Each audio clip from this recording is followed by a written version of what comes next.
Video பிடிச்சலாம் subscribe பண்ணுங்க, bell பட்டனை hit பண்ணுங்க. ஹலோ ஃப்ரெண்ட்ஸ், வணக்கம், வெல்கம் டு ஆல். இன்றைக்கி நாம் பார்க்க போகிறது ஒரு எம்மியான ஸ்வீட் ரெசிபி கேரட் ஹல்வா. ரொம்ப ஈஸியாக செஞ்சிடலாம். வாங்க எப்படி செய்கிறதுன்னு பார்க்கலாம்.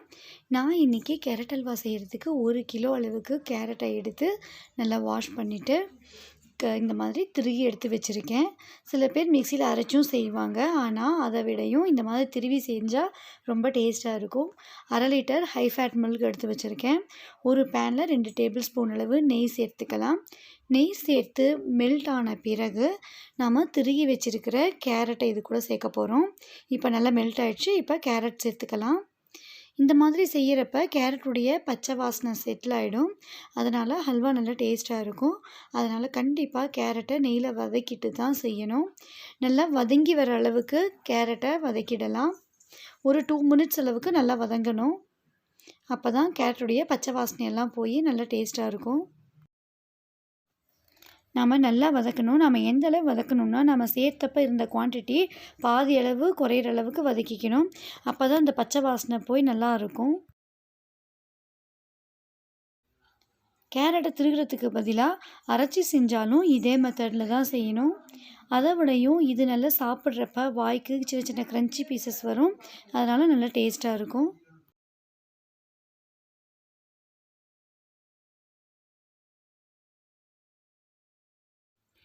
இந்த அளவு வதங்கின பிறகு 1/2 லிட்டர் பால் எடுத்து வச்சுருக்கேன். அதில் நான் கொஞ்சம் கொஞ்சமாக சேர்த்துக்க போகிறேன்.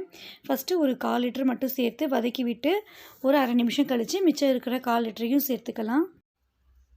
நம்ம ரெகுலராக யூஸ் பண்ணுற பாலை விடையும் ஹை ஃபேட் மில்க் வாங்கி ஹல்வா செய்கிறப்ப ரொம்ப டேஸ்ட்டாக இருக்கும். அதனால தான் நான் ஹை ஃபேட் மில்க் யூஸ் பண்ணுங்கன்னு சொல்கிறேன். நம்ம ரெகுலர் மில்க் யூஸ் பண்ணியும் கேரட் ஹல்வா செய்யலாம். அதை விடையும் டேஸ்ட் இது பெட்டராக இருக்கும். சப்போஸ் நம்மக்கிட்ட கண்டென்ஸ்டு மில்க் இருக்குன்னா பாதி பாலும் பாதி கண்டென்ஸ்டு மில்க்கும் மிக்ஸ் பண்ணியும் நாம் இந்த ஹல்வா செய்யலாம். நான் இப்போ வெறும் பாலில் மட்டும்தான் ஹல்வா செஞ்சுருக்கேன்.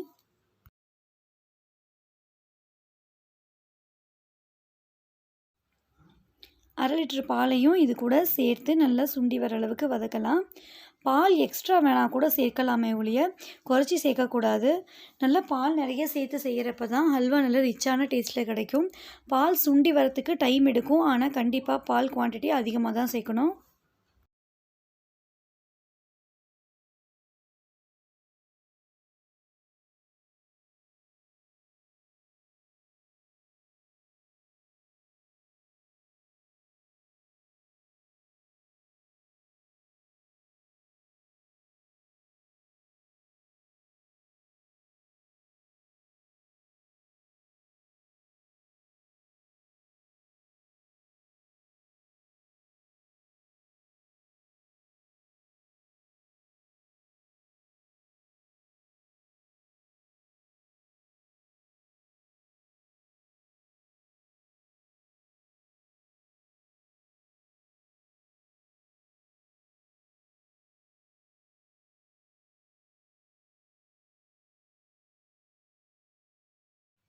இப்போ நான் மிச்சம் இருக்கிற எல்லா மில்க்கையும் இது கூட ஆட் பண்ணிட்டேன். இப்போ ஒரு 2 நிமிஷம் சுண்டி வரட்டும். பிறகு மூடி போட்டு ஒரு 4 விசில் விட்டு எடுத்துக்கலாம்.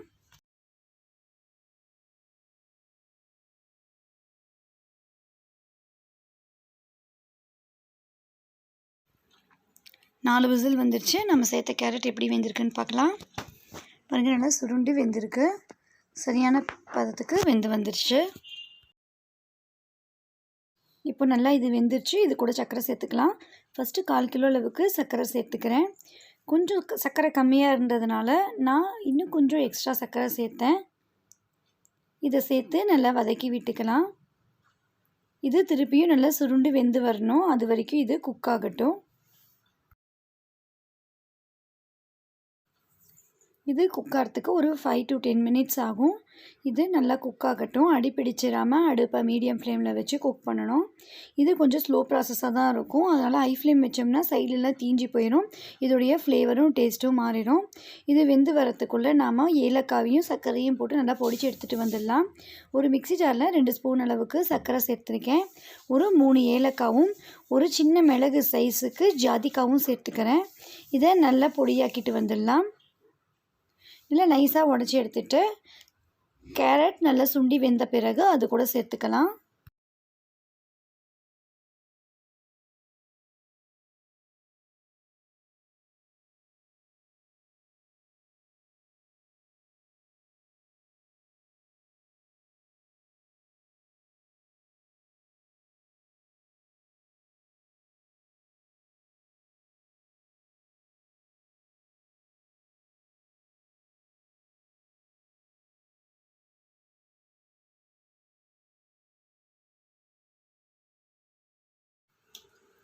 இப்போது நல்லா சுருண்டு வந்துருச்சு. இந்த ஸ்டேஜில் ஏலக்காய் பொடி சேர்த்துக்கலாம்.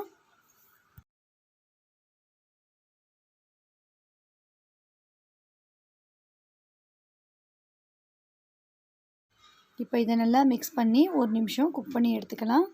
அடுத்ததாக இதுக்கு முந்திரி திராட்சைலாம் போட்டு தாளிப்பு செஞ்சுக்கலாம். அதுக்கு ஒரு பேனில் 2 டேபிள் ஸ்பூன் அளவுக்கு நெய் சேர்த்துக்கிறேன். லைட்டாக நெய் மெல்ட் ஆக ஆரம்பித்த பிறகு இது கூட கட் பண்ணி வச்சுருக்கிற முந்திரி, பாதாம் இதெல்லாம் சேர்த்துக்க போகிறேன். திராட்சையை மட்டும் நான் அப்படியே கேரட் அல்வாவை ஸ்ட்ரைட்டாக சேர்த்துக்கிறேன். நெய்யில் போட்டு வதக்கி சேர்த்துறத விடையும் அப்படியே நாங்கள் ஸ்ட்ரைட்டாக சேர்த்தோம்னா கொஞ்சம் டேஸ்ட்டாக இருக்கும். அதுக்கு அடுத்ததாக இப்போ நெய்யில் முந்திரியும் பாதாமையும் போட்டு நல்லா கோல்டன் ப்ரௌன் ஆன உடனே எடுத்து கேரட் அல்வாவில் சேர்த்து கலந்து விட்டுக்கிறேன். அவ்வளோதான், நம்மளுடைய அல்வா தயாராகிடுச்சு. இன்னும் இதை அடுப்பில் வச்சு குக் பண்ண வேண்டியதில்லை. இதை நல்லா மிக்ஸ் பண்ணி விட்டுட்டோம்னா நம்மளுடைய கேரட் அல்வா சுட சுட சூப்பராக தயாராகிடுச்சு. இந்த கேரட் அல்வாவை நீங்கள் ட்ரை பண்ணி பாருங்கள். உங்களுக்கு இந்த வீடியோ பிடிச்சிருந்ததுன்னா மறக்காமல் லைக் பண்ணிட்டு ஷேர் பண்ணிக்கோங்க. சப்ஸ்கிரைப் பண்ணிவிட்டு பெல் பட்டனையும் ஹிட் பண்ணிக்கோங்க. தேங்க்ஸ் ஃபார் வாட்சிங்.